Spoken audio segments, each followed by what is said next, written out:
Bhagavad Gita, Chapter 6, Dhyana Yoga.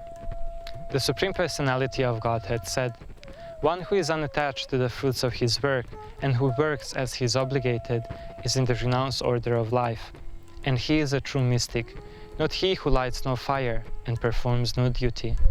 What is called renunciation, you should know to be the same as yoga, or linking oneself with the Supreme, O son of Pandu, for one can never become a yogi unless he renounces the desire for sense gratification.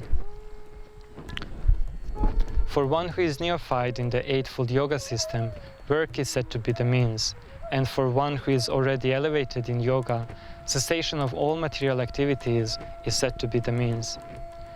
A person is said to be elevated in yoga when, having renounced all material desires, he neither acts for sense gratification nor engages in fruitive work.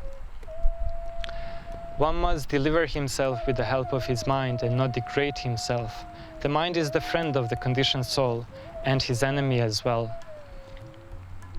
For him who has conquered his mind, the mind is the best of friends, and for one who has failed to do so, his mind will remain the greatest enemy. For one who has conquered his mind, the Supersoul is already reached, for he has attained tranquility. To such a person, happiness and distress, heat and cold, honor and dishonor are all the same.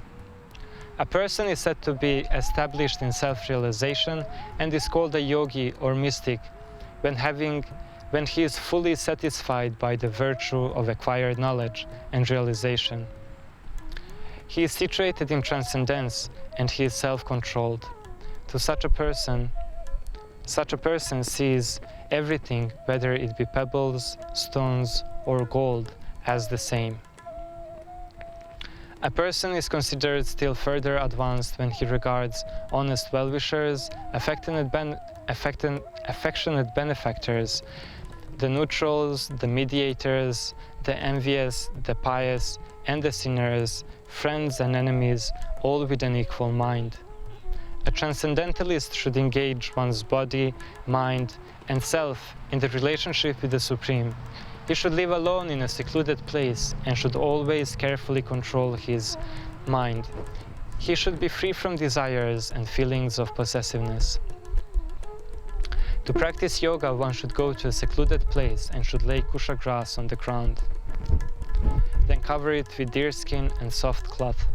The seat should neither be too high nor too low and should be situated in a sacred place. Then the yogi should sit on it very firmly and practice yoga to purify the heart by controlling the mind, senses, and activities, and by fixing the mind on one point. One should hold one's body, neck, and head erect in a straight line and should stare steadily at the tip of the nose. Thus, with an unagitated, subdued mind, completely devoid of fear, completely free from sex life, one should meditate upon me and make me the ultimate goal of life. Thus controlling constant control of body, mind, and activities, the mystic transcendentalist, his mind regulated, attains to the kingdom of God, or the abode of Krishna, by cessation of material existence. One can never become a yogi, O Arjuna, if he eats too much or eats too little, sleeps too much or does not sleep enough. One who is regulated in his habits of eating, sleeping, recreation and work can mitigate all miseries of material existence by practice of yoga system. When the yogi, by practice of yoga, disciplines his mental activities, he becomes free from all material contaminations, and he becomes situated in transcendence, devoid of all material desires. He is said to be well established in yoga. As a lamp in a windless place does not waver, so does the transcendentalist, whose mind is controlled, remains always steady in his meditation on the transcendental self. In that stage of perfection, called trance or samadhi, One's mind is completely restrained from all material activities by practice of yoga. This perfection is characterized by one's ability to see the self by the pure mind and to relish and rejoice in the self.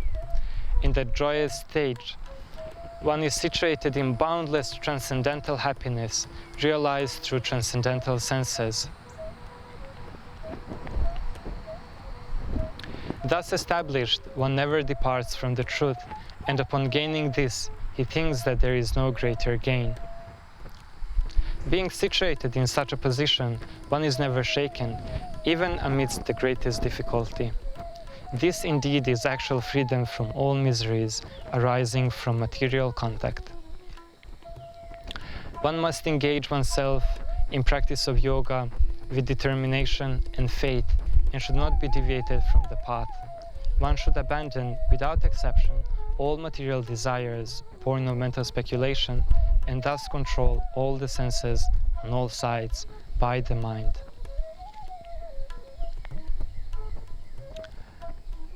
From wherever the mind wanders due to its flickering and unsteady nature, one must certainly withdraw it and bring it back under the control of the self.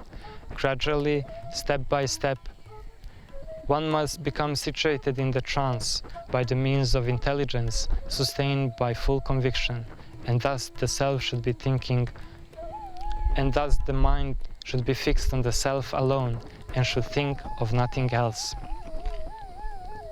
The yogi whose mind is fixed on me verily attains the highest perfection of transcendental happiness. He is beyond the mode of passion. He realizes his qualitative identity with the Supreme, and thus he becomes free from all misgivings to past deeds. Thus practicing constant control, thus the self-realized yogi, constantly engaged in yoga practice, becomes free from all material contaminations and attains the highest state of perfect happiness, realized through transcendental loving service to the Lord. A true yogi sees me. A true yogi observes me in all beings, and also sees all beings in me. Indeed, the self-realized person sees me, the same Supreme Lord, everywhere. For one who sees me everywhere and who sees everything in me, I am never lost, nor is he ever lost to me. Such a yogi, engaged in worshipful service of the Supersoul, knowing that I and the Supersoul are one, remains always in me in all circumstances. He is a true yogi he is a perfect yogi who, by comparison to his own self, sees the true equality of all living beings in both their happiness and their distresses, O Arjuna.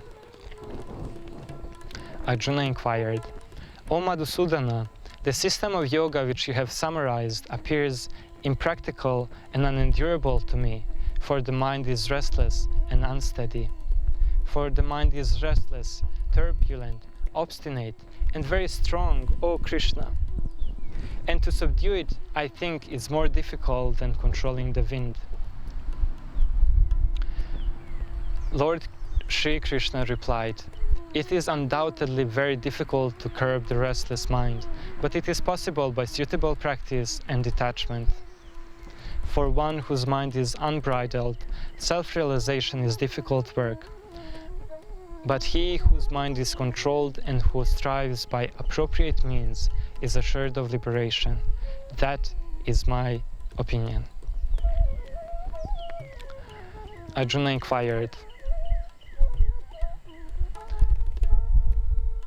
O Krishna, what is the situation of the unsuccessful transcendentalist, who in the beginning takes up to the process of self-realization with faith, but who later desists due to worldly mindedness and thus does not achieve perfection in mysticism? O mighty arm Krishna, does not such person, bewildered from the path of self-realization, falls away from both spiritual and material success and perish like a riven cloud with no position in any sphere? This is my doubt, O Krishna, and I ask you to dispel it completely. But for you, no one is to be found who can destroy this doubt. the Supreme Personality of Godhead, said, "O son of Pritha, a transcendentalist engaged in auspicious activities never meets with destruction, either in this world or in the spiritual world. One who does good, my friend, is never overtaken with evil." After many years of enjoyments on the planets of pious beings, he is born into a family of righteous people or into a family of rich aristocracy. Or, if unsuccessful after long practice of yoga, he takes his birth in the family of transcendentalists who are surely great in wisdom. Certainly such a birth is very rare. On taking such birth, he revives the consciousness, he revives the divine consciousness of his previous life, and thus he again tries to make further advancement in order to achieve complete success, O son of Kuru. By the virtue of divine consciousness of his previous life, he automatically gets attracted to the yogic principles even without seeking them. Such inquisitive transcendentalist stands always above the ritualistic principles of the scriptures. And when the yogi engages himself with sincere endeavor in making further progress, being washed of all contaminations, then ultimately achieving perfection after many, many births, he attains the supreme goal. The yogi is greater than ascetic, greater than empiricist, and greater than the fruity worker. Therefore, in all circumstances, be a yogi. And of all the yogis, the one with great faith, who always abides in me, who thinks of me within himself and renders transcendental loving service to me, he, O Arjuna, is the most intimately united with me. That is my opinion.